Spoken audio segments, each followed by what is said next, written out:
E dessa forma, o homem efêmero acha importante publicar tudo e faz o blog da sua vida e conta diariamente: acordei, almocei, tô aqui, kkkk, né? Cheguei. E como se estivéssemos na Etiópia, onde a refeição fosse um fato notável, as pessoas fotografam cada comida e publicam. E não estamos em Addis Abeba. A maior parte das pessoas poderia pular e deveria pular aquela refeição. O homem efêmero, a pessoa comum, começa a dominar o cenário e começa a expor seu caráter comum. Utilizando a imagem que Francis Bacon, o pintor contemporâneo inglês, fez sobre o quadro de Velázquez do Papa Inocêncio X. Francis Bacon, o famoso Chico Toicinho, adapta a imagem de Velázquez, o lindo quadro sobre o Papa Pamphili, Papa Inocêncio X, e ele diz que nós vemos uma crise de utopias. Não há mais utopias no mundo, não há mais socialismo. Eu insisto, digo há anos, socialismo existe ainda em Cuba, Coreia do Norte, diretor acadêmico da área de humanas. São os 3 locais que o socialismo ainda existe. Em breve, só diretor acadêmico da área de humanas. Nós temos uma crise de razão, nós temos uma crise de ideia de progresso. Eu vou lançar a hipótese que é provável que há 50 anos houvesse menos gente trabalhando com astrologia, cristais e outras coisas do que hoje. Provavelmente há 50 anos havia menos canais religiosos na televisão e menos rádio religiosa. Ou seja, há 50 anos havia ainda uma crença na ideia da razão que hoje está cedendo lugar a terapias alternativas. É provável que nós estejamos num momento curioso de vitória da ciência misturado com questões absolutamente esvaziamento do pensamento racional.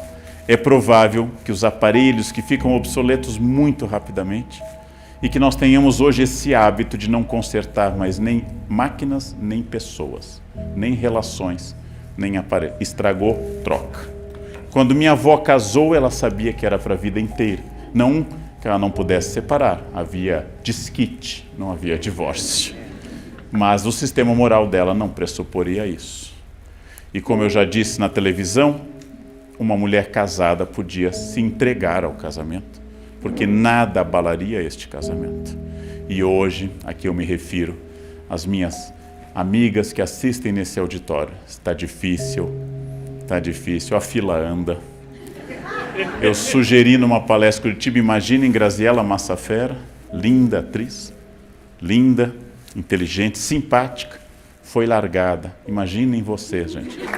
Graziella Massafera é simpática, interessante, foi largada. Não está fácil, amiga, não está fácil. Não dá para largar o corpinho, não dá para largar, tem que continuar na esteira, no capim, tem que ser o resto da vida. A concorrência está feroz, realmente. Refugiem-se em comunidades religiosas ortodoxas. É a única salvação, porque a concorrência está feroz.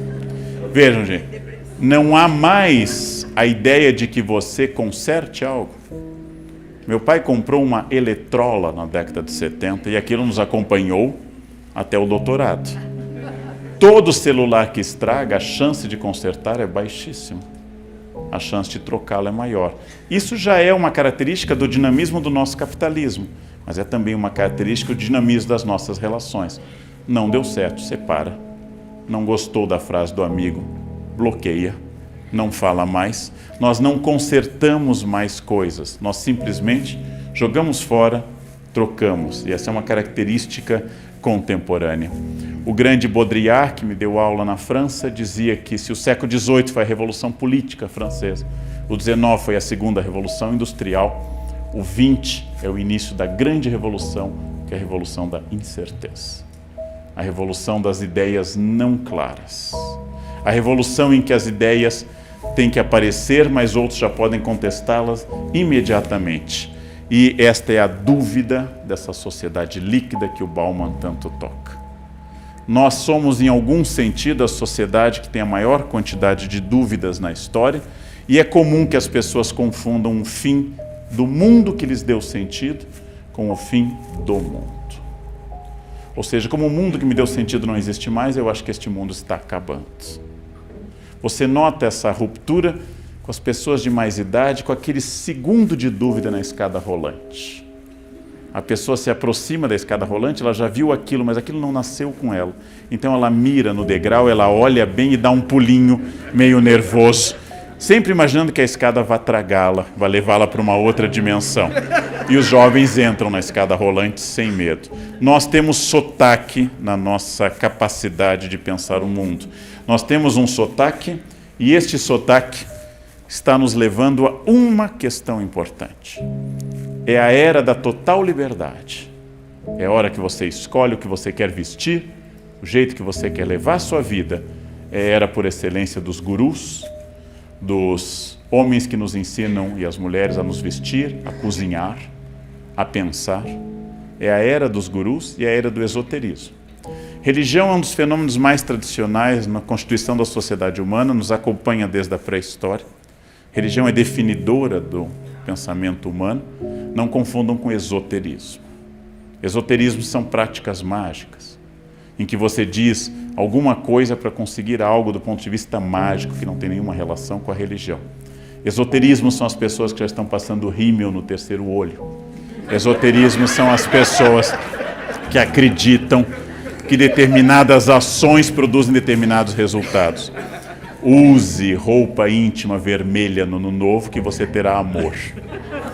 Imagine em que Exu você se transforma no ano novo. Use cueca amarela para ter dinheiro. Tenta imaginar a cena de um homem de cueca amarela. A simples imagem já deve barrar o pensamento, né? Use branco para ter paz, né? Mande essa mensagem para 10 pessoas que você vai encontrar. Ou seja, isso é esoterismo.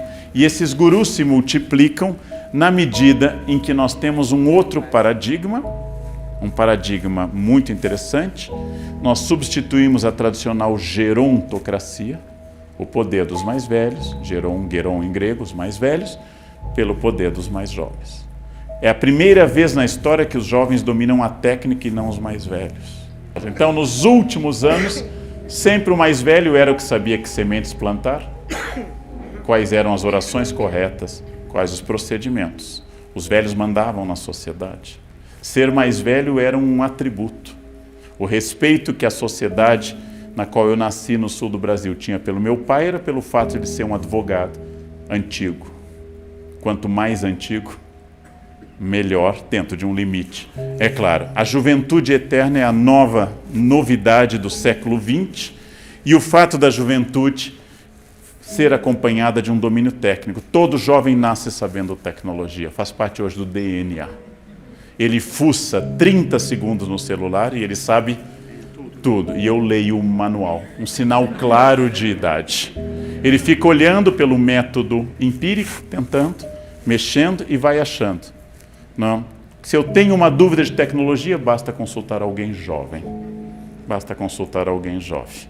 Aquele minuto de dúvida é um sinal de que nós não dominamos mais a técnica.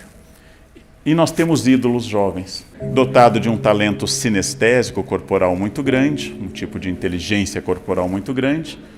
Se vocês pensarem que quase todos os nossos ídolos e milionários tradicionais, especialmente da área de tecnologia, são muito jovens. Houve um crescimento disso. E houve uma outra questão, a velhice aumentou na mesma proporção. A foto da esquerda é nosso segundo imperador, Dom Pedro, no ano da sua morte. Em 1891, Dom Pedro tinha 67 anos. Nasceu dia 2 de dezembro de 1825. Morreu dia 5 de dezembro de 1891. Ele tinha 67 anos, diabético. Reuven escreveu o livro sobre Dom Pedro, sua viagem, sabe mais do que eu. Diabético, tinha uma aparência mais velha. Do lado direito é nosso simpaticíssimo ex-ministro e músico com 72, Gilberto Gil. Primeira conclusão, pele da Bahia é melhor do que pele austríaca. Primeira conclusão, pele austríaca é um horror para isso. Mas o fato é de que eu lembro da minha avó com 40 anos, e ela era uma matrona, de roupa preta e muito austera, fechada com camafeu. E hoje as mulheres de 60 estão de biquíni na praia. Não vou entrar no mérito estético, mas é uma mudança. É uma mudança. Leila Diniz, em 1971, foi à praia de biquíni grávida e perdeu seu posto na Globo por causa disso. Era um escândalo uma mulher grávida de biquíni. Eu confesso que é sinal de idade, eu ainda acho estranho, mas isso é sinal de idade. A velhice aumentou, mas ninguém mais pode ser velho. Todas as pessoas têm que ser jovens, e têm que fazer tatuagens, e têm que comprar carros vermelhos. E elas têm que usar roupas de jovens e falar como jovens. E têm que dizer frequentemente que se sentem jovens. Eu tenho uma aluna extraordinária, gente, que agora está com 93 anos, uma pessoa extraordinária que não vem ao caso identificar. Ela me disse há alguns anos, mostrando a mão, professor, eu estou com mãos de velha.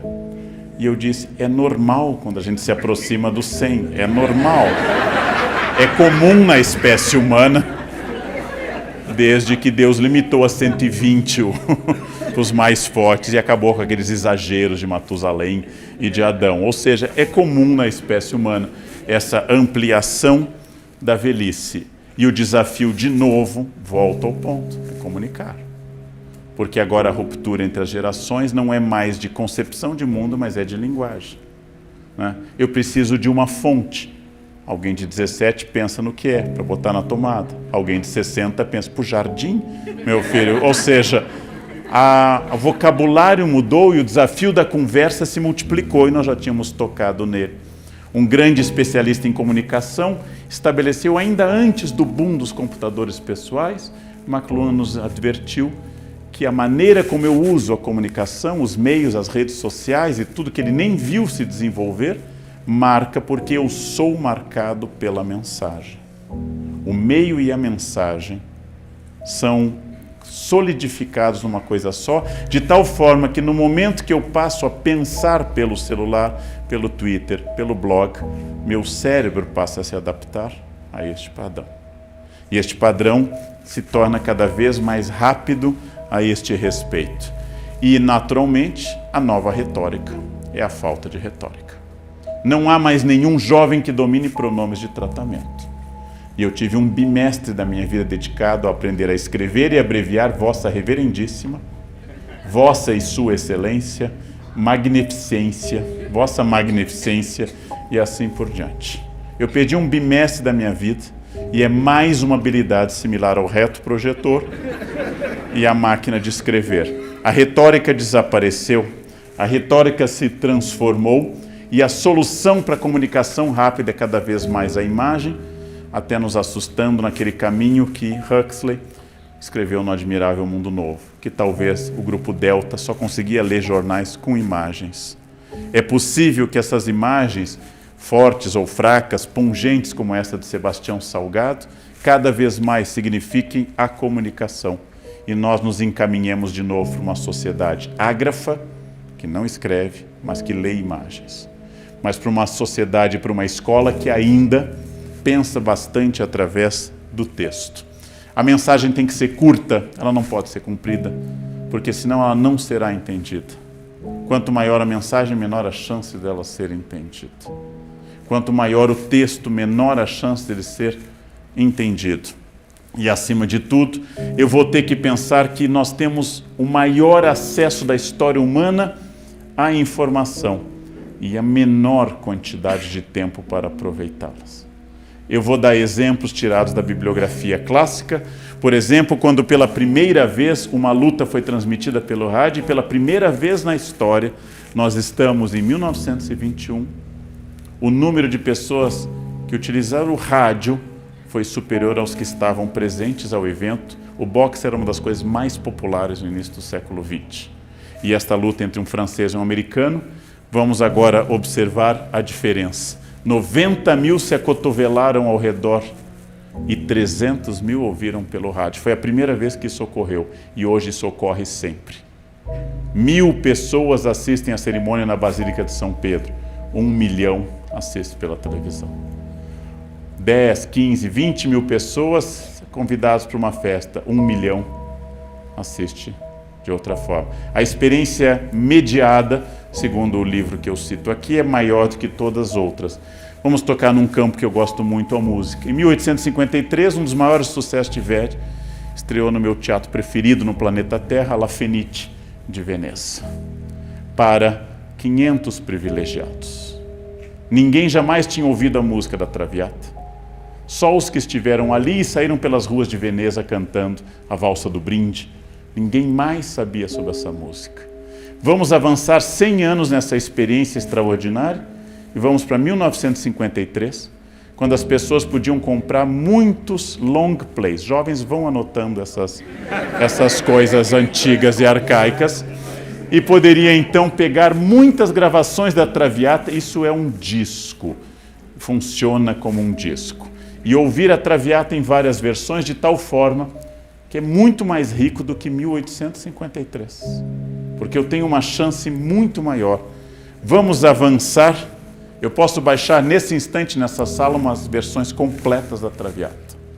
Eu posso baixar o libreto completo e comentado. Eu posso baixar a partitura completa. Posso baixar tantas críticas que eu não teria tempo na minha vida para ler. Nunca na história humana eu tive tanto acesso à informação. Resultado, na média, as pessoas sabem muito menos sobre a Traviata do que há 150 anos. Resultado, tendo tudo isso na minha frente, eu não tenho mais tempo para aproveitar isso. E a experiência única e repetitiva, aquilo que Walter Benjamin definiu como a aura da arte, se perdeu. Agora não é mais uma coisa só, não é mais uma coisa única. Eu posso ver, eu posso fotografar, eu posso filmar, e tudo perdeu a sua aura, como diz o grande filósofo Walter Benjamin. Nós multiplicamos tudo isso. Segundo Giddens, o grande teórico do Estado trabalhista inglês, o que mudou neste tempo? Até há pouco tempo eu não separava espaço e tempo. No mundo pré-moderno, espaço e tempo se fundiam, como nesse grande pintor francês que tanto inspirou Van Gogh, em que ele retrata a oração do fim da tarde, o Ângelus, e mostra um casal que está inteiramente imerso na atividade. Terminaram o dia de agricultura, estão rezando, provavelmente uma Ave Maria. Eles estão ali, nenhum deles está com a cabeça em outro lugar. Nenhum deles está postando ou publicando. Nenhum deles está botando alguma coisa que não seja o hic et nunc, latino, o here and now, em inglês. Isto é o mundo antigo. Meu corpo está onde minha cabeça está. O que é o mundo contemporâneo? Meu corpo nunca está onde minha cabeça está. O Luc Ferry, um grande filósofo francês, escreveu que a família é hoje o único motivo pelo qual se morre no Ocidente. Ele diz: não conheço um pai de família no Ocidente que não desse a vida pelos filhos. Eu não quero corrigir um grande filósofo, mas eu quero acrescentar: família sim e celular. Porque as pessoas digitam dirigindo. O que significa isso? Eu prefiro arriscar morrer a não responder esse WhatsApp. Porque o celular aumenta exponencialmente o risco de morte, de paraplegia, de acidente. Eu prefiro matar toda a minha família, mas responder: estou aqui, kkkk. Isso é hoje motivo para eu arriscar a vida. Vocês já pensaram?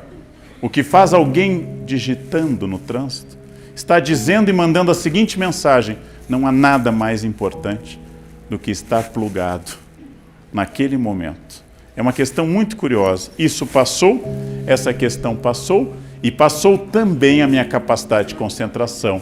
Somos a civilização do tédio.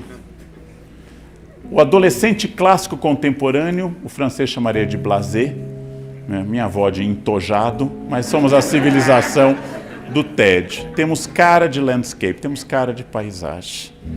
Você chega numa aula hoje, sou professor, diz: hoje nós vamos ler esse livro. Não tem mais a vontade, porque nós somos uma civilização exposta a muita informação. Isso diminui a capacidade de aproveitá-la. Diminui muito essa capacidade. E com isso, a plateia também. Isso é reunião da empresa, planilha Excel depois do almoço. Vamos lembrar que o Padre Vieira chegava a pregar por 4 horas seguidas nas igrejas coloniais. Se um padre ou um rabino falar por 4 horas, ele terá uma plateia tirando vocês, naturalmente, quando o rabino... Mas há um mistério. O mesmo jovem que não aguenta 10 minutos de exposição, é um mistério piagetiano, é capaz de ficar no jogo do tablet durante 3 horas seguidas. Ou seja, isso é um desafio para as escolas. O desafio de integrar o jogo à educação. Porque este jovem é capaz de foco, mas não foca onde eu acho que ele deveria ter foco. Esse é um grande desafio para as escolas, mas como nós professores não fomos formados nisso, é um grande desafio você fazer essa adaptação permanente. Tudo é verdade, mas o cérebro humano tem um probleminha de formatação.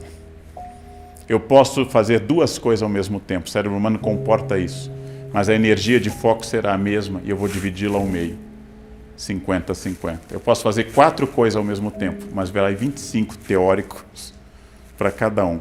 Então eu posso atender ao celular, digitar no computador, comer algo, escutar música com headphone e andar na esteira. Eu posso. O cérebro humano comporta isso, mas cada uma dessas atividades terá uma quantidade de atenção muito pequena e uma quantidade de prazer muito pequena, porque não há foco. Os budistas acham a distração um dos 5 venenos da alma. A nossa sociedade é a sociedade da distração. Tudo ao mesmo tempo, aqui e agora. Escutar música, botar o fone de ouvido, sentar no sofá e escutar não existe mais.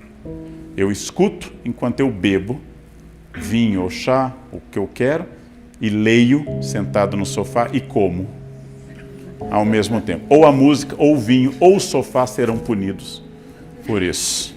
Um desses elementos será punido. O cérebro humano continua com essa questão. E nós aumentamos a exigência cada vez mais de trabalho e também necessitamos acumular muito mais do que no passado. Porque agora eu tenho que prever o seguro, eu tenho que prever a velhice, eu tenho que prever a aposentadoria. A aposentadoria há 100 anos chamava-se filho. Investia-se em filho porque filho era a garantia disso. Hoje a aposentadoria eu tenho que acumular para aqui e para agora. Somos todos faraós.